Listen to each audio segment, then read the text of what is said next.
sing. I'm on heroin. My best friend, she plays the ukulele, but I haven't gotten laid lately, 'cause she's asexual and so am I, but only 'cause it's cool, and I can't get a piece when I want it full. So I made up this little song, won't you sing along?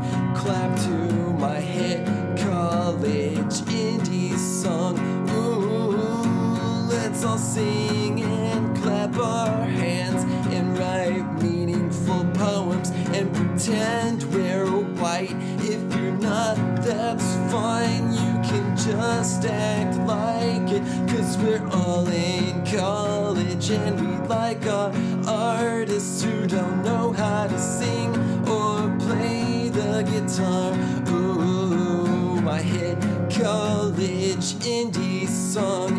Let's all clap our hands and sing along. I've got no breath control and my breath, it stinks. I can't grow facial hair, so I glue my pubes to my face. Hit college song, ooh, ooh, ooh, my hit indie college song. Hee, hee, hee, my hit college indie song. Let's experiment with bisexuality. Ooh, I don't know how to spend all the money my dad gave me, so I wrote a song and bought a new Les Paul guitar, and now I'm playing it all around town, 'cause I'm an artsy fuck and I like to frown. Ooh, ooh, my hit college indie song. I don't like to wear deodorant. Ooh, ooh, my hit college indie song. I hope you're embarrassed by this by the time you're 30-something years old. Fuck you.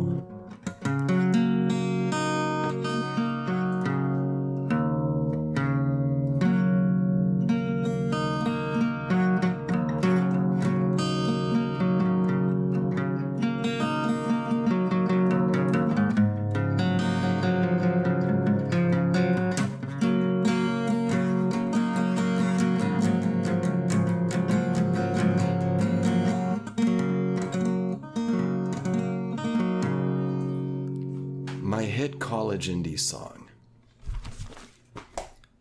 Now, about those questions, let's get to it. Okay. Give me a second. Pull this up. Pop, pop, pop. Wah, wah, wah. Hit college indie song. I made that song because I really hate the songs that are on, like, the commercials and that got really popular. Like, hey! Really upbeat, inspirational song. Like, if you have subtitles on, I like to watch TV with subtitles on because the air conditioning gets really fucking loud in here. It is really fucking loud. So it's hard for me to hear the TV, so I gotta have the subtitles on. So I can hear it, but I can't really discern the words. But if I can read the words, then I can discern what I'm hearing at the same time. And yeah, so if you're watching like a car commercial, it's like, hey, ta ta ta ta ta, hey, and in the subtitle it will say upbeat inspirational music. I hate that shit, and it got so popular too. And shit like Mumford and Sons, more like Suckford and Sucks. First question from Matt.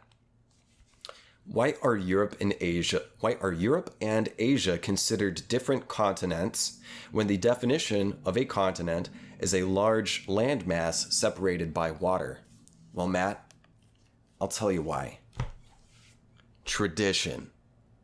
It's the reason that Europe is considered its own continent separate from Asia, even though they are linked to the same landmass surrounded by water, is because of tradition.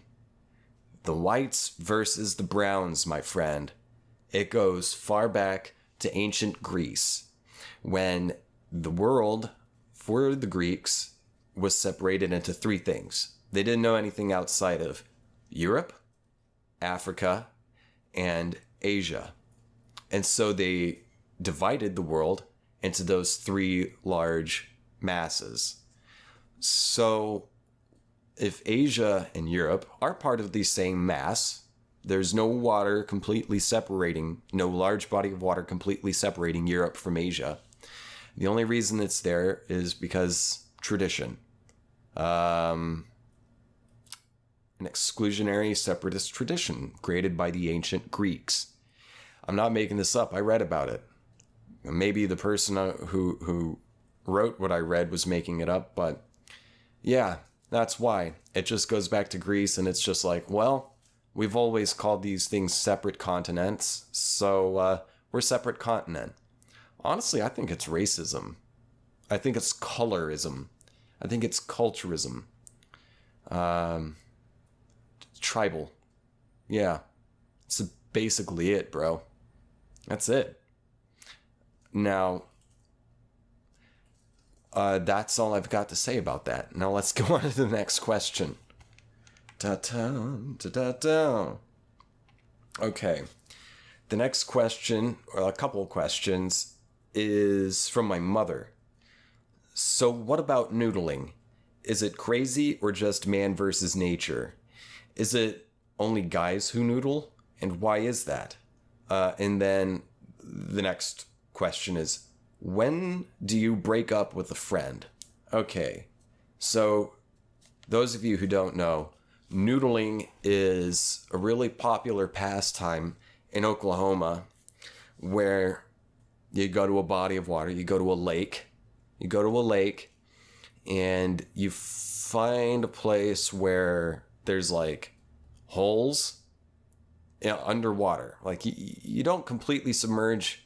Maybe you get a little bit, but usually the things I've seen are dudes like just on the shore, and there's a bit of a ledge, and they reach down, and there's sort of an alcove. There's just a little hole going into the earth or into some rocks, and certain types of fish, or maybe even snakes, live in those holes. And noodling is what you do when you reach your hand in there and wiggle your fingers around like a noodle, and then you pull out a fish. Now, I actually saw some noodling at a goth club in Denver. We weren't at a body of water.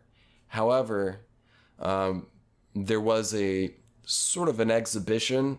It wasn't really announced. It wasn't like an official thing. It was just sort of out on the patio. I was still smoking at the time, and I went outside to smoke my cloves, the Dajarum Blacks, because I was in my full goth mode at the goth club, and I actually saw, two women dressed in mostly pleather, really tight bodysuits, and one of them had like a tearaway crotch, and so the crotch tore away. And the other woman noodled into the other woman, the one with the tearaway crotch pants, noodled her hand into the butthole and wiggled the fingers around. They took a flashlight, and the woman, she was on her hands and knees, the one getting noodled by the other woman. She was on her hands and knees. She took out her flashlight and kind of like put it in her mouth and shined it, and her whole body just kind of like glowed. You know when you put your hand over the lantern of a flashlight and you can kind of see through, you can see the bones and you can kind of see through the flash, it's illuminated. Well, it was kind of like that. It was like an inside out x-ray kind of a thing. Like you could see her bones and maybe where the organs go and everything. So she put the flashlight down her throat, turned it on, was all aglow from the inside like a jack-o'-lantern. I think her nickname was Jacqueline Lantern. Jacqueline was her name, I'm assuming. So some kind of play with Jacqueline and Jack-o'-lantern. Jacqueline Lantern. That's what it was. It was a Jacqueline Lantern. She said, "I'm going to turn myself into a Jacqueline Lantern."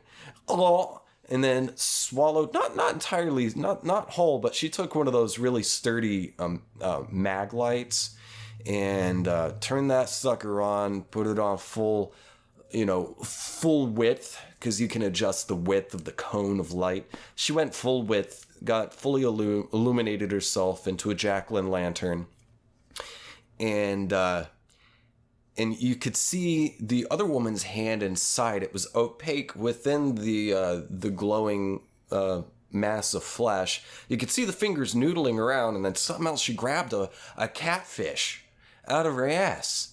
She reached in there, got a catfish, and there was also a watch up there too, just kind of like hanging out before the fish. The other woman, the noodler woman, didn't know that the watch was in there. So when she drew her hand back out with the fish in hand, she had a really nice silver Seiko watch.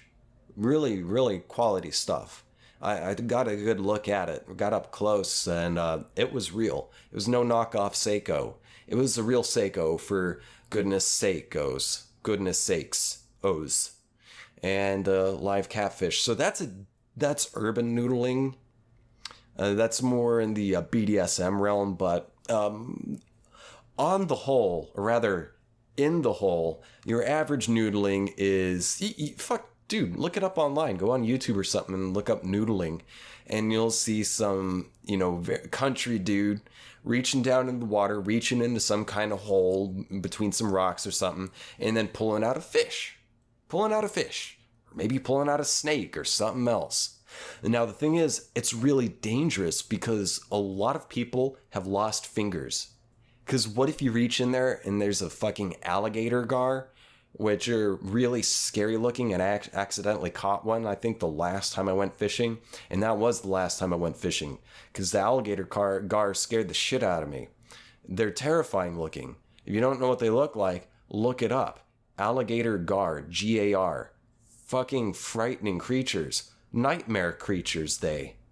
Well, yeah, you can lose fingers really easily. And I don't think it's only guys that do noodling. Oftentimes it is a guy. It's a male who lives out in the country doing noodling. But it can be women too. I dated a girl who said that she'd gone noodling before. And so, Ma, you know about that, if you remember. Yeah, I dated this girl who said she did noodling. I'm pretty sure she said that she had noodled.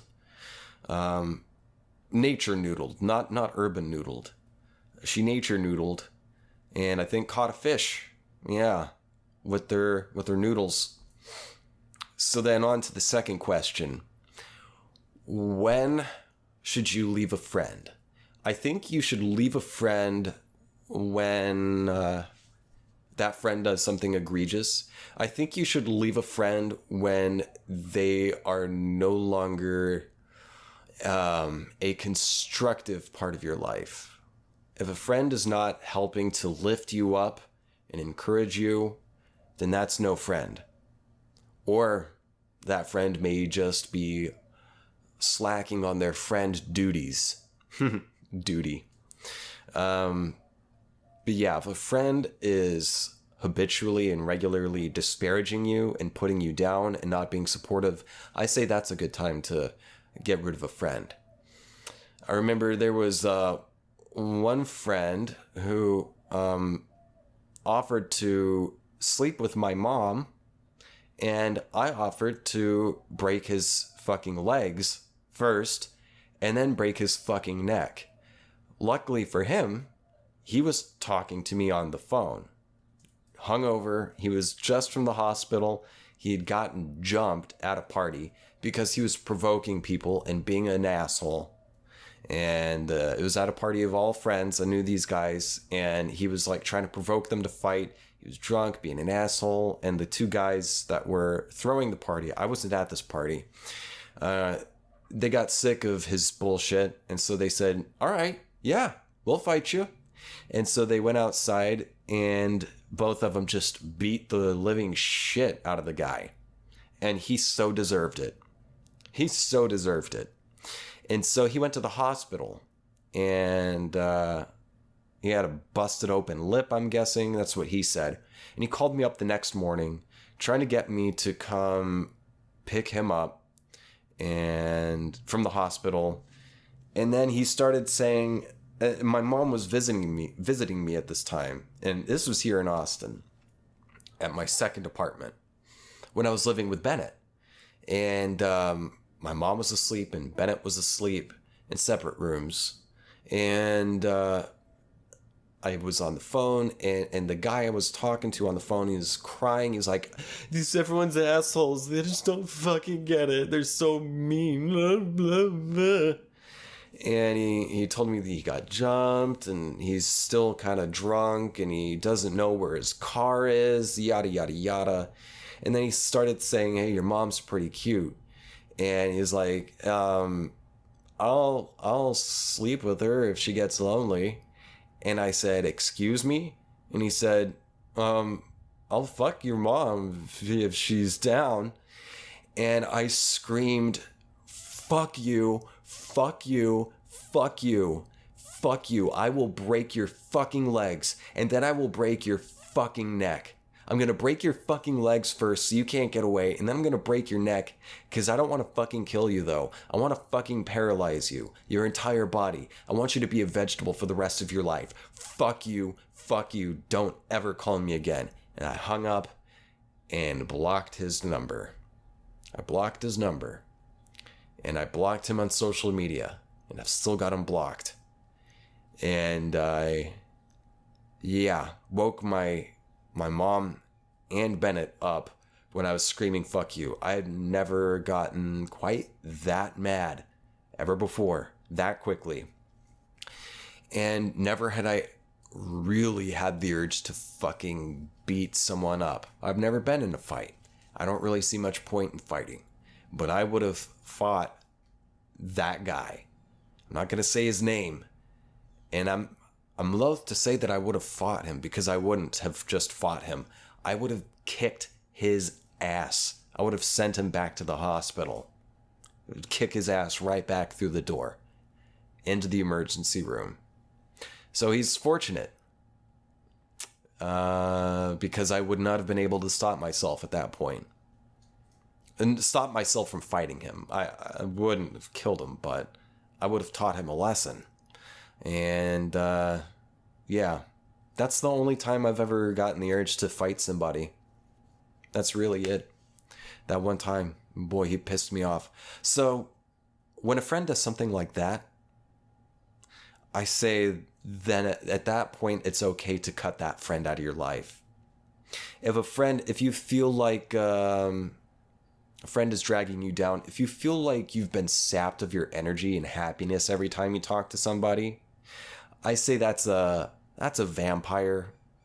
That's a energy vampire. That's a psychic vampire. That's an emotion vampire. It's not a good person. Not a good person to spend your time around until they get their shit sorted out. Sometimes people become vampires. Sometimes people start out as vampires, but, fix their way. But, generally, if a person is just really dragging you down, I say then that's when you cut the person out. If they keep bumming money, if they just... I had one friend who just, this guy in college and his girlfriend, I used to hang out with them like every afternoon. We would just hang out. We all liked the same music, liked watching the same kind of shows. We liked smoking pot. So we would just like hang out most afternoons, smoke pot, watch shows, listen to music, listen to this band called Morphine. He was one of the few people who I know who's like, oh yeah, fucking Morphine. So many people don't know who that band is. They're great, man. 2-piece band. Mark Sandman, and then the other dude who plays saxophone. Sometimes two at the same time. And Mark Sandman, he usually plays the bass guitar, usually with 2 strings on it. And he's got a great baritone voice, like me. Let's see. Mother, I'm trying to think. No, that sounds more like Danzig. Mother, tell your children not to hear my words. Tell your children not to what they mean, what they say. Mother. No, that's Danzig. What's a song? A little bit of honey, Little bit of honey, honey, honey, honey, good, good, good. They're from the 90s. Morphine. Check it out. Yeah. And then this guy, just eventually, they were just kind of passive aggressive, rude. They would say like backhanded comments to me, and it wasn't very fun. And they just kind of slowly started becoming rude. And then one time they called me up and they're like, we can't hang out with you anymore. We think you're gay. And then that's it. And then years passed by, like 3 or 4 years passed by, and I get a call from the guy, and he's just fucked up. He tells me he's drunk and on all the Xanax, and he's just like crying. He's like, oh, I just want to hang out. I'm sorry. I wasn't a good friend to you. And I just wanted to hang out. It's just, what are you doing right now? Can we hang out sometime? And I tried to talk to him. I tried to get a word in edgewise, like, you still live in Oklahoma. I live in Texas. You treated me like shit. I don't want to hang out. I'm sorry, man, I'm all barred out right now, and that's just, life's kind of hard sometimes. And I hung up. Never heard from him again. Don't care to hear from him. Don't care to hear from him again. So, yeah, there you go. So, when a friend does that kind of shit, I think it's okay to cut that friend out of your life. If someone's holding you back. So, and sometimes it's okay to have like an amicable separation with a friend, you know, if you're really trying to make life changes, because that's part of growing. And if you really want to develop, if you really want to achieve something, then you have to invoke some kind of change in your life. If you want to change in your career, maybe a change in your diet, maybe a change in your habits, you kind of have to change yourself. Not who you are essentially, but you have to change your habits. You have to change your habits. You have to change your day-to-day routine. You have to change your routine.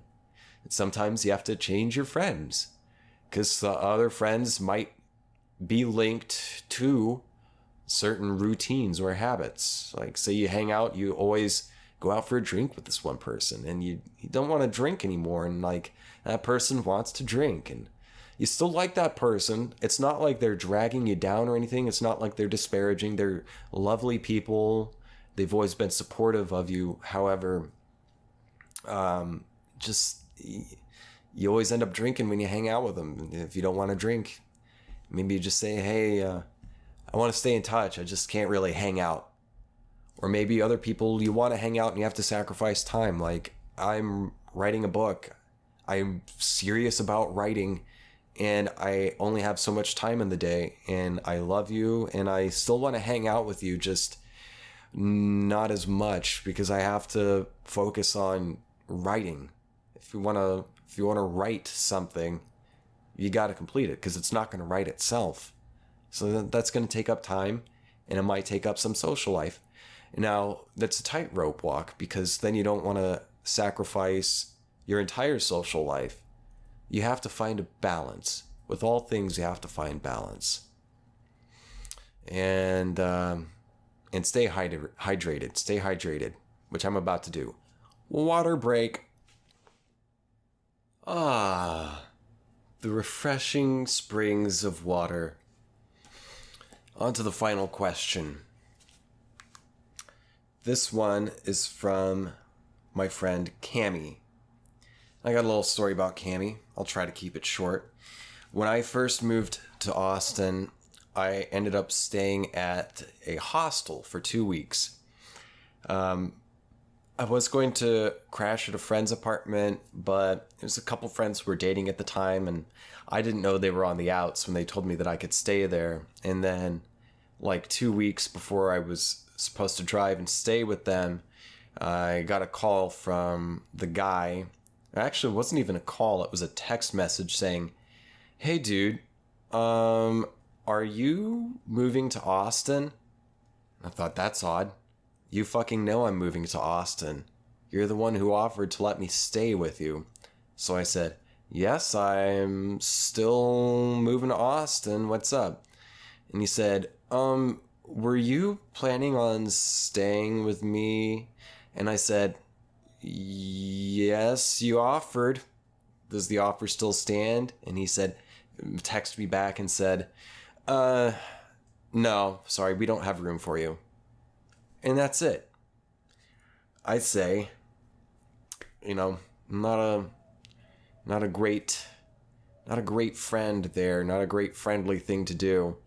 And at least be honest or upfront or stay in contact. Don't try to fucking pretend like nothing ever happened. Don't try to fucking pretend you didn't make arrangements, dude. That's duplicitous. It's not what a good friend does. So I booked a stay at a hostel, and that's where I ended up meeting my first roommate, Ruth from New Zealand. Funny gal. Really funny. Kiwis are so funny. I don't know, every Kiwi that I've met and every Kiwi I listened to and was just watching on shows, they're all very witty, quick and witty, and I appreciate that. They have fun with the English language. I really appreciate that. Well, yeah, I stayed at this hostel, and you could only stay for 14 days every year. So you have a cap, 14-day stay every year. So I booked a 14-day stay, and when that was over, luckily, during my stay, as soon as I got into town, or no, the day before I came into town, I found out that another friend of mine from college had moved to Austin a month before me and had just locked down an apartment. Not an apartment, but a house with some other dudes, some housemates. And her name's Jenny. Jenny, if you're listening or watching, thank you so much for being such a sweetheart and being so good to me. I love you. Well, Jenny was like, dude, if I had known you were looking for a place or moving to Austin, I would have just said, let's be roommates. And I said, I would have loved to have been a roommate with you. Unfortunately, circumstances lined up. We didn't know, so...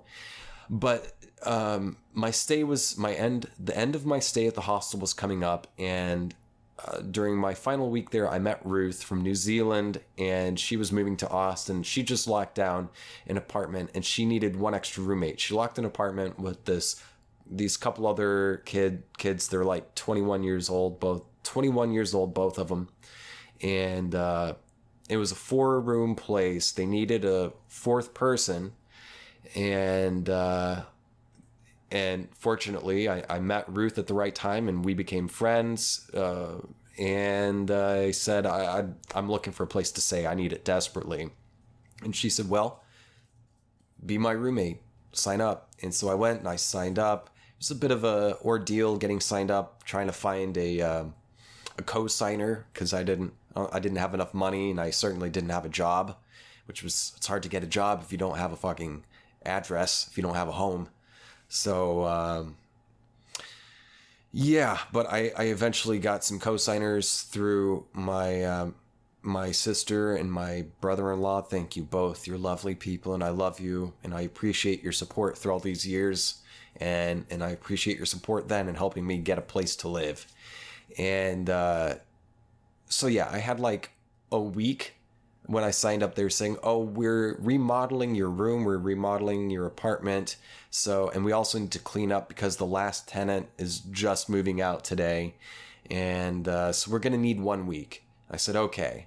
And so I made arrangements with Jenny, and she said, dude, just crash with me until you can move into your apartment, and that's fine.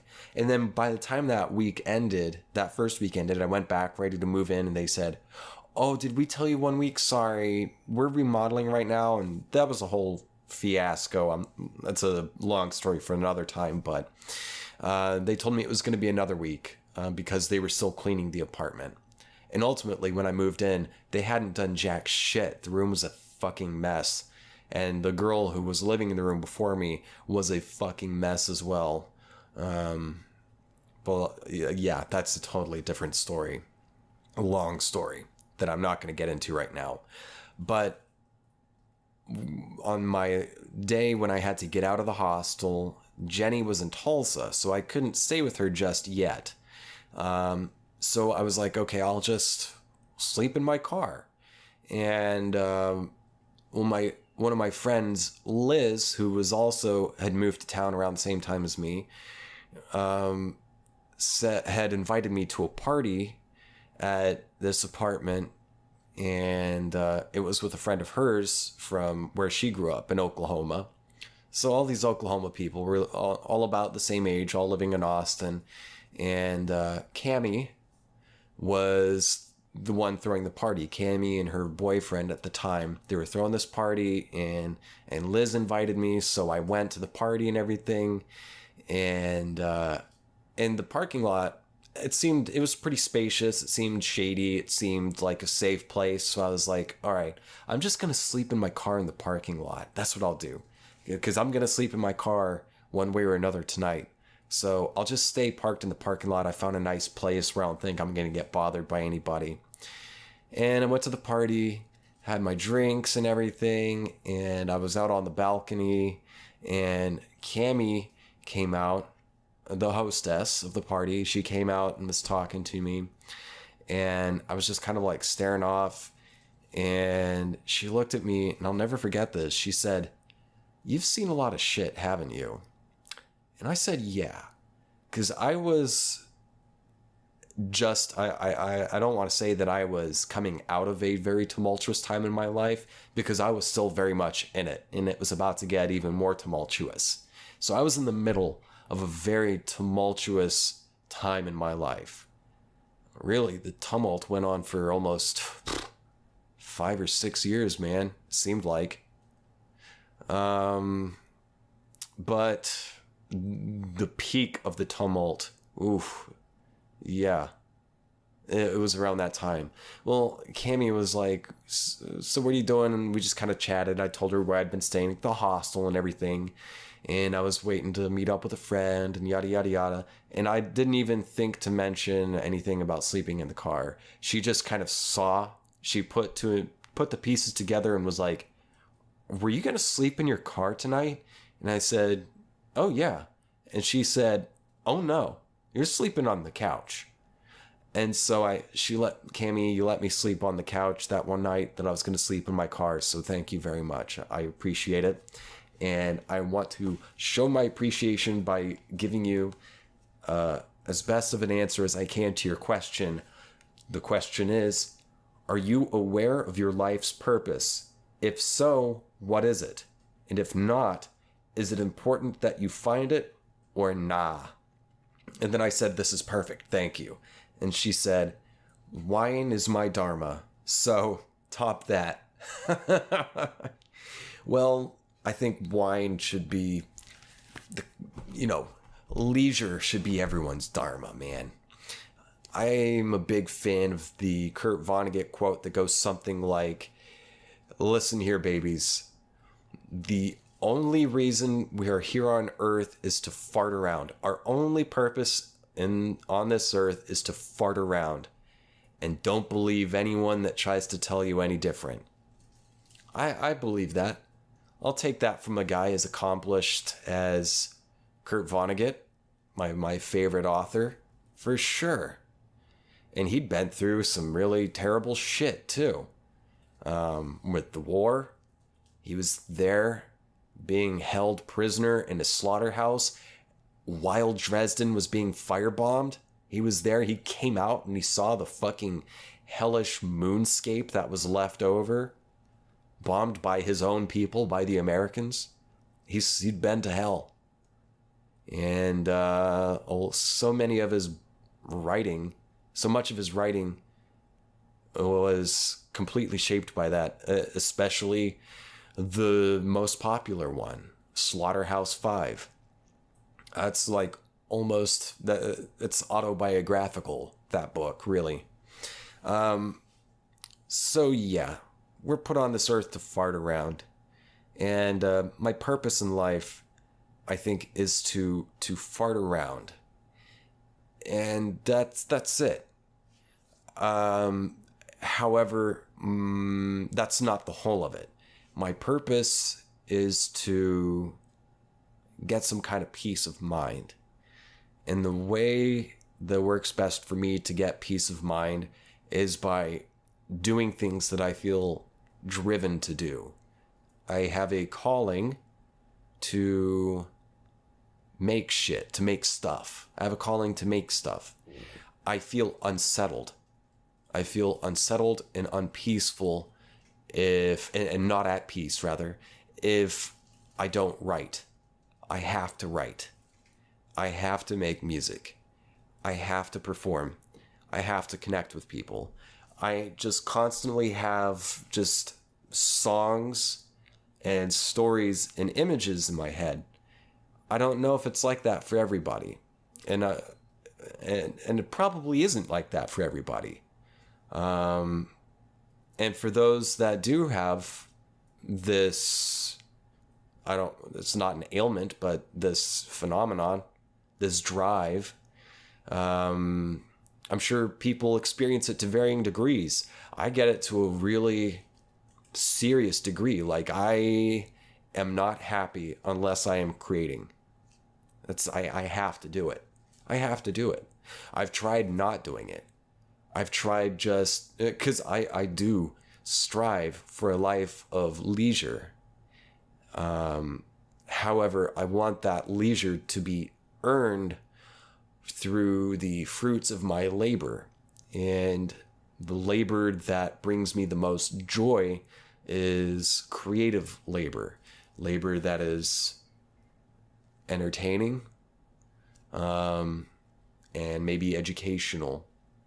I feel like entertainment's a great way to educate. And I don't mean just like Bill Nye the Science Guy or like a children's show, although that is a great way to teach people. If you really want someone to learn something, make your lessons entertaining. Because if someone's entertained, they're open and engaged, and they're listening. They're involved, they're invested in what you're dishing out. And so if they're involved and invested and entertained and open, that's the best time to communicate something, communicate a lesson, be it a math problem or a moral issue or an ethical issue. And it's also just nice to laugh. I enjoy laughing. I really enjoy making people laugh. But more so, even beyond that, I enjoy connecting with people. I really enjoy having a direct connection. I love talking to people. I love getting to travel and experience new things and just see things that happen. Like, everywhere around me, I see a story. Even when I'm completely alone, just watching the world around me, I see a story. And strangers walking by, or a squirrel going, I'll see its behavior, and I'll see what's going on. What's it doing? It's making a little scene here. And I don't mean making a scene as in like causing a fucking problem and screaming at, the clerk at Best Buy or something. I mean just a scene. It's a little vignette, a scene happening.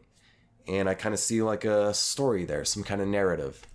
And then my brain just likes to fill out that narrative. And I think that's how most people's brains work, is they fill out a narrative. I don't want to say most people. I'm sure there's people who don't get it. People who understand mathematics very well, intrinsically, are just numbers geniuses. However, they don't really get stories that much. They don't really get narrative. They don't really see the story or the narrative or the lesson in a thing. They don't see it as easily as someone like I do. But I don't do numbers that easily. So, do I have a purpose in life? Yeah. It's to make art. It's my constant torture right now is, how can I make a living doing the thing that I have to do? Doing the thing that I am not happy unless I'm doing. Writing, making music, performing, something creative. I have to be doing these things. And I wish it were just one thing, It would be a lot easier if I just wanted to act. It would be a lot easier if I just wanted to do music. It would be a lot easier if I just wanted to write.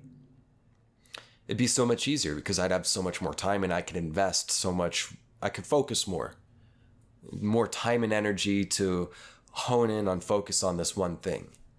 And I do that. But I might lose interest, not totally, but for the day. Like if I'm working out a chapter, eventually I'll hit a point where it's, fuck, I'm fucking sick of writing. I want to play the guitar now. So I'll go and do that. And I'll make something that I like to hear. So I'll hit record on the voice recording app on my phone and record the song. Make a hit college indie song. It's not so much that I do these things to, get people to love me. Although, I mean, it would be great to have people to love me. Who doesn't want people loving them? I'm sure even Hitler wanted people to love him,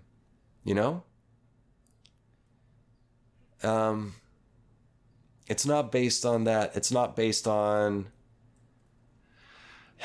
I don't want necessarily to prove myself, although I do want to prove myself, especially to people who said, who put me down, who said I couldn't fucking do things that I wanted to do. To people who I said, these are my hopes and dreams. This is what I really feel inside. This is what I want. And then people saying, you need to give that up. You're too old.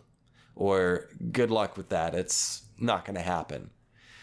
That's a constant struggle, hearing that from other people, because I hear that in myself from the dark side. My own negative voice inside my head. It's a real struggle to fight with that thing. But ultimately, that's going to get in the way of accomplishing the things I want to accomplish. And why do I want to accomplish them? Because I have to. Because I'm most at peace when I get to do those things. And just, even beyond that, reasoning out, I don't know, man. I don't know why I'm this way. I just have to make shit. It's just what and who and how I am. I've always been like this my entire life. I've always been singing shit from movies or acting out scenes from movies I liked or making up stories or drawing shit. It's just, I can't help but not do it. I think that's just my innate, my animal drive is to do that and to have orgasms. That's it. So I really don't know why, but that's it. That's what I want to do. And I really would love to make a living off of it. Somehow. That's the great struggle. Because then part of it is, it's a survival thing. It's day job. It takes a lot of energy to have to get up and do this certain thing day to day and deal with these people you don't really want to deal with and do these things you don't really fucking care about at all. And then that takes up a chunk of every day, chunk of most days. And then that only leaves so much time to deal with errands and everything. And it only leaves so much time to do the things that I have to do, which is create stuff. And if I don't get to do that, then I don't feel well. And then the negative voice really starts talking. So part of it is I have to do it for my sanity. And then another part of wanting to get to do art full time, to make a living off of it, to be comfortable, to live comfortable. Another part of it is just validation, to have validation, to say, no, you're not shit. And maybe those people were wrong. And maybe you're not crazy to want these things in life. You're not a piece of shit.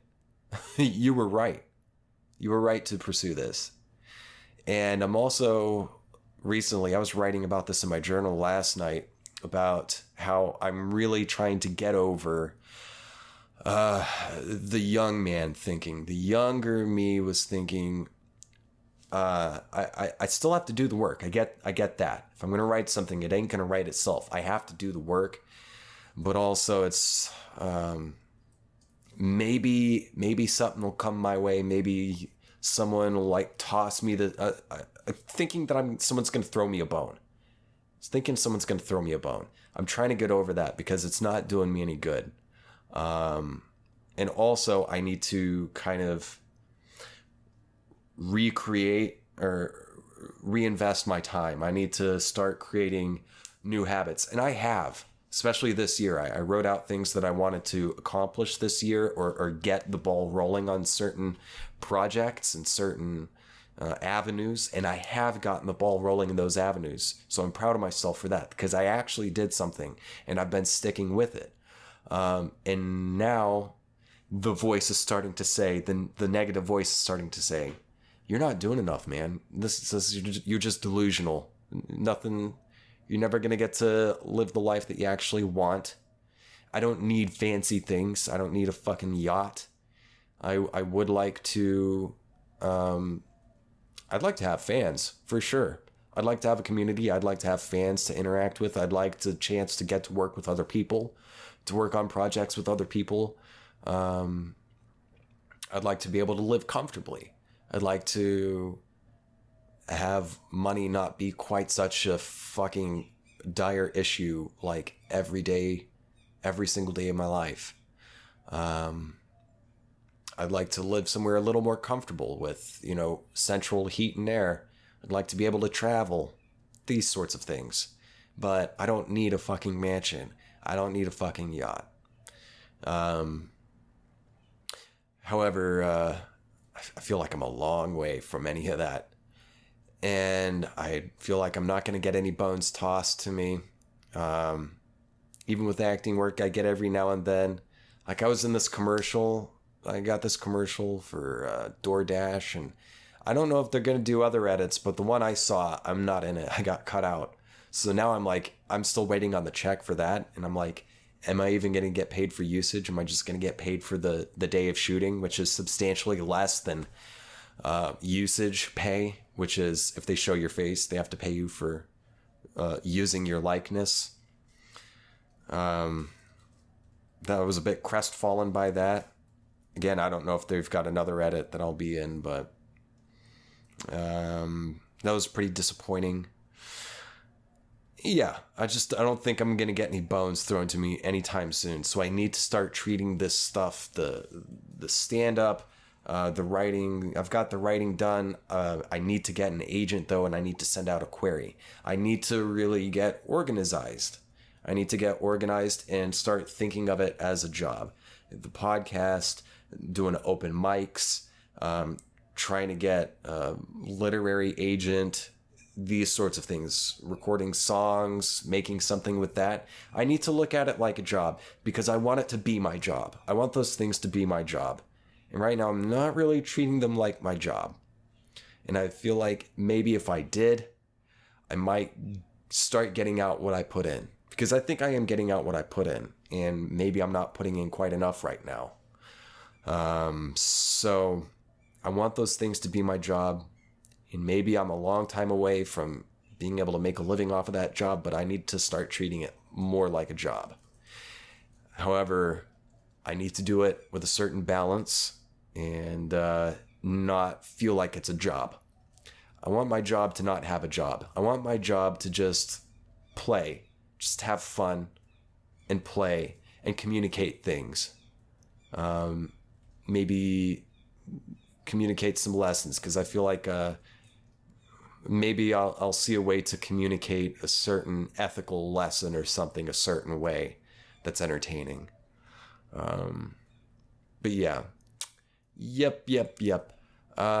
So yeah. Purpose in life, leisure, and fun. And orgasms. That's my purpose in life, Cammy. and water. It's getting mighty hot in here, and this show's getting mighty long, so I'm gonna say that's it. You can, if you want to support the show, please, you can make monthly donations through my Patreon, patreon.com/ThatThingWithJames. You can make, it's a monthly contribution, and you can pay as low as $1 a month. $1 a month. That's it. And I would be ever so grateful.